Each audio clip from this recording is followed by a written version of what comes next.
Hello dear friends, welcome to Jaam Guru ji. सो आज हम next mock test discuss कर रहे हैं। जिसने हमारा प्रीवियस वीडियो नहीं देखा है वो जाकर देख सकता है, और चैनल को सब्सक्राइब नहीं किया तो कर लीजिए, साथ में बेल आइकन को प्रेस कर लीजिए। तो देखिए, सबसे पहले जो हमारा फर्स्ट क्वेश्चन है, सिंपल क्वेश्चन है। Irrigation water having SAR value of 20 is cold. Irrigation का पानी जो होता है उसकी SR वैल्यू जो होती है वो 20 होती है, तो उसको हम किस पानी की कैटेगरी में रखते हैं। ये SR वैल्यू जो होती है, यहाँ से बहुत सारे क्वेश्चन एग्जाम में पूछे गए हैं। ये वैल्यू जो होती है 0 से लेकर 26 से ज़्यादा वैल्यू हो सकती है। तो ये सभी के बारे में आपको पता होना चाहिए कि भाई लो किस केसेस में होती है, फिर मीडियम होती है, फिर हाई होती है, एंड बहुत सारी हाई जो होती है वो 26 से ज़्यादा वैल्यू होती है। तो यहाँ पर वैसे 4 ऑप्शन दिए गए हैं, मैं सभी के बारे में आपको बता देता हूँ कि SR वैल्यू कब होगी, कितनी होगी, तो हमारा जो टाइप ऑफ वाटर होता है वो कैसा होगा। तो देखिए, यहाँ पर फोर्थ ऑप्शन में बताया गया है कि लो सोडियम वाटर। तो लो सोडियम के लिए हमारी जो SR वैल्यू होती है वो 0 से 10 होती है। उसके बाद मीडियम सोडियम वाटर आता है, तो मीडियम हमारे पास यहाँ पे दिया गया है, तो मीडियम 10 से लेकर 18 तक होती है। उसके बाद हाई सोडियम होता है, तो हाई के लिए 18 से 26 SR वैल्यू होती है। एंड वेरी हाई सोडियम जो होता है उसके लिए ग्रेटर देन 26 वैल्यू होती है SR वैल्यू। तो यहाँ पे 20 ही पूछा गया है, तो 20 18 से 26 ये हमारा पास ऑप्शन सेकंड इस क्वेश्चन में हो जाएगा। अगला क्वेश्चन देखिए, cross regulator in main canal are provider. Cross regulator जो होता है मेन कनाल में आप प्रोवाइड करते हैं, क्यों, क्या कारण होता है उसका।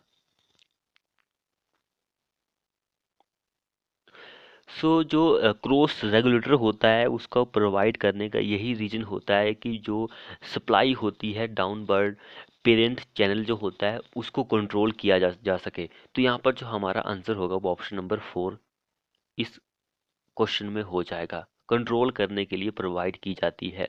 अगला क्वेश्चन देखिए, इंटेंसिटी ओ या फिर irrigation for kharif is 45% and that for rabi is 60%, then annual intensity of irrigation क्या होगा। एनुअल इंटेंसिटी जो होती है वो क्या होती है, वेरी वेरी इंपॉर्टेंट क्वेश्चन है ये। इंटेंसिटी ऑफ इरिगेशन या फिर इंटेंसिटी ऑफ इरिगेशन, ये दोनों क्वेश्चन इंपॉर्टेंट है। Intensity for kharif and rabi या फिर irrigation for kharif and irrigation for rabi के लिए हमारे पास दिया गया है। तो क्या होगा इस क्वेश्चन का आंसर। एनुअल इंटेंसिटी जो होगी इरिगेशन की वो क्या होगी। तो इंटेंसिटी ऑफ इरिगेशन जो होती है वो सम होता है किन दोनों का, खरीफ एंड रबी का। दोनों का सम आप करेंगे 45 एंड 60, तो हमारे पास 105% एनुअल इंटेंसिटी आ जाएगी। ऑप्शन ये थर्ड इस क्वेश्चन में आंसर हो जाएगा। खरीफ एंड राबी का जो रेशियो रहेगा, इनके सम रहेगा, उसको ही आप इंटेंसिटी ऑफ इरिगेशन बोलते हैं।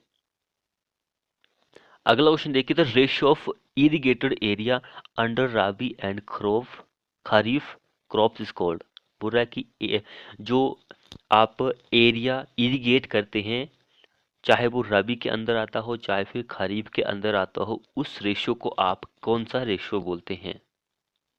उस रेशियो को हम बोलते हैं rabi kharif ratio. Rabi kharif ratio and also called crop ratio. Option second हमारा इस क्वेश्चन में आंसर हो जाएगा। अगला क्वेश्चन क्या बोल रहा है, box sextant small pocket instrument can not be use to find. सबसे पहले आपको बॉक्स सेक्सटेंट जो होता है इसके बारे में पता होना चाहिए। तो ये एक स्मॉल पॉकेट इंस्ट्रूमेंट होता है, बहुत ही छोटा इंस्ट्रूमेंट होता है। ये कैरी करने में भी बहुत ही इजी होता है, क्योंकि छोटा है तो आप इसको पॉकेट में भी कैरी कर सकते हैं। इसका जो डायामीटर होता है वो 75 mm का होता है। वेरी इंपॉर्टेंट पॉइंट है, लिख लीजिए। एंड इसको आप यूज़ करेंगे ताकि ये हॉरिजेंटल एंड वर्टिकल एंगल जो होता है उसको मेजर कर सकता है। ये हॉरिजेंटल एंड वर्टिकल एंगल जो होता है उसको मेजर कर सकता है। इसको आप यूज कर सकते हैं जहाँ पर जो शिप जो होती है, समुद्री जहाज जो होता है, वहाँ पर ज़्यादातर लोग इसको यूज करते हैं क्योंकि उनको पता नहीं होता कि आप कौन सी दिशा में जाना होता है। तो दिशा को जांचने के लिए इस इंस्ट्रूमेंट का आप यूज कर सकते हैं, लेकिन केयरफुली से आपको इसको हैंडल करना चाहिए, छोटा है कहीं गिर सकता है। सो यहाँ पर जो हमारा आंसर रहेगा वो मिरर एरर जो होता है इसको फाइंड आउट नहीं कर सकता, बाकी लोकेटिंग इनएक्सेसिबल पॉइंट जो होते हैं उसको ये पता कर सकता है। हॉरिजॉन्टल वर्टिकल एंगल ये तो मैंने आपको बता दिया। चेन एंगल जो होता है इसको भी ये कर सकता है। एंड इसको आप एक और जगह यूज कर सकते हैं, जैसे कि हमारे पास कोई और, जैसे कि एक थेडोलाइट होता है। थेडोलाइट जो होता है आपको पता है कि वो भी मेजर कर सकता है एंगल वगैरह। तो उस इसका यूज आप उस एंगल को चेक करने के लिए भी यूज कर सकते हैं। सो ऑप्शन सेकंड हमारा इस क्वेश्चन में आंसर हो जाएगा। अब देखिए यहाँ पे पूछा गया है कि the ability of material to permanently deform without breaking, without टूटा हुए। तो परमानेंटली डिफॉर्म हो रहा है, उसका स्ट्रक्चर जो है वो चेंज हो रहा है, तो उस प्रॉपर्टी को हम क्या बोलते हैं, उस एबिलिटी को हम क्या बोलते हैं। सो मैंने एक वीडियो बनाई थी प्लास्टिसिटी एंड इलास्टिसिटी के ऊपर, दोनों के बारे में बताया था कि भाई क्या होती है। शॉर्ट वीडियो बनाई थी, इम्पोर्टेंट है। तो जिसमें हमारी शेप परमानेंटली चेंज हो जाए उसको आप डक्टिलिटी बोलते हैं, प्लास्टिसिटी बोलते हैं, वो सेम ही होती है। ऑप्शन थर्ड हमारा इस क्वेश्चन में आंसर हो जाएगा। नेक्स्ट वन क्या बोल रहा है, which of the following condition needs to applicable for uniform flow to take place in open channel. कौन सी कंडीशन होती है, prismatic channel and constant depth flow की जो कंडीशन होती है वही एप्लीकेबल होती है। नेक्स्ट वन क्या बोल रहा है, as per the terminological used for timber, the angle between the face of the cutter and the line joining the cutting edge to the center of the block is called, उसको हम cutting angle बोलते हैं। Next question देखिए, which of the following is not a method for balancing constructive coordinate of a theodolite traverse, Simbert's method. अगला देखिए, maximum pH value जो होती है एक्सेप्टेबल पोर्टेबल वाटर के लिए वो कितनी होती है। एज पर हमारे IS कोड जो एक्सेप्टेबल पीएच वैल्यू होती है वो 6 से शुरू होती है और 8.5 तक एक्सेप्टेबल वैल्यू होती है। कई जगह आपको 6.5 भी देखने को मिलेगा। तो मैक्सिमम पूछा गया तो हमारा आंसर थर्ड इस क्वेश्चन में हो जाएगा। नेक्स्ट वन देखिए, which type of failure occur in deep footing in case of soil of low compressibility. हमारे पास सॉइल है जिसकी जो कंप्रेसिबिलिटी है लो है, तो विच टाइप ऑफ फेलियर आपको डीप फुटिंग में देखने को मिलेगा। तो डीप फुटिंग में हमें जनरल शेयर फेलियर जो होता है वही देखने को मिलता है, general share failure.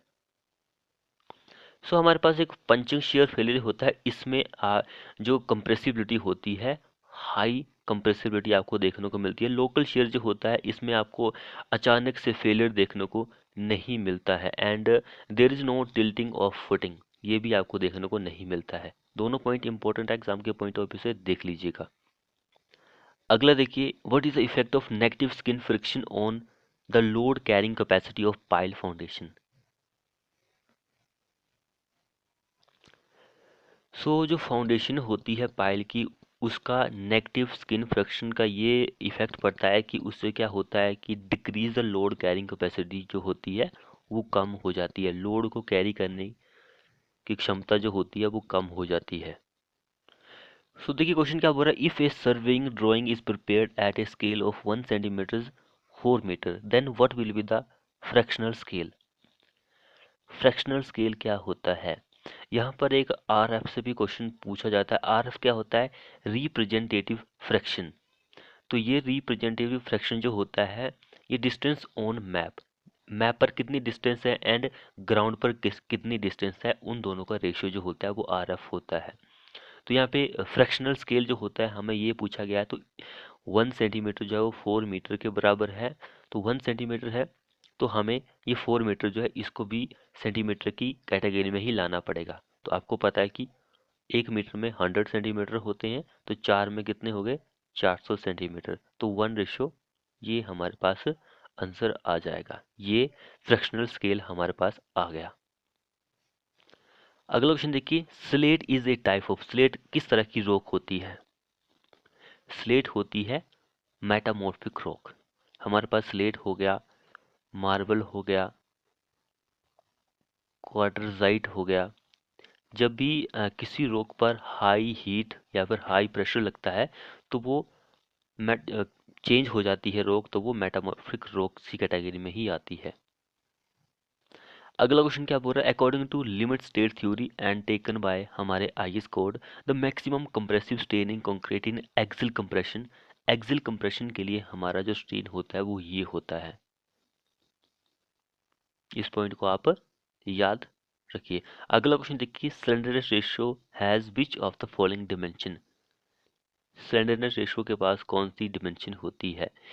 Slenderness ratio जो होता है वो रेशियो होता है length of column and least radius of gyration of its cross sectional area. तो उसके पास कोई भी डिमेंशन नहीं होती है। 4 हमारा इस क्वेश्चन में आंसर हो जाएगा। वैसे यहाँ से बहुत सारे क्वेश्चन पूछे जाते हैं कि भाई शॉर्ट कॉलम जो होता है उसके लिए स्लेंडरनेस रेशियो कितना होता है, तो वो 32 से कम होता है, मीडियम के लिए 32 से 120 होता है एंड लॉन्ग कॉलम के लिए 120 से ज़्यादा होता है हमारा ये रेशियो। सो फ्रेंड्स, ये थे हमारे मोस्ट एक्सपेक्टेड क्वेश्चन। आपको हमारी ये वीडियो कैसी लगी? वीडियो को अपने दोस्तों के साथ शेयर करें, चैनल को सब्सक्राइब नहीं किया तो कर लीजिए। मिलते हैं नेक्स्ट वीडियो में।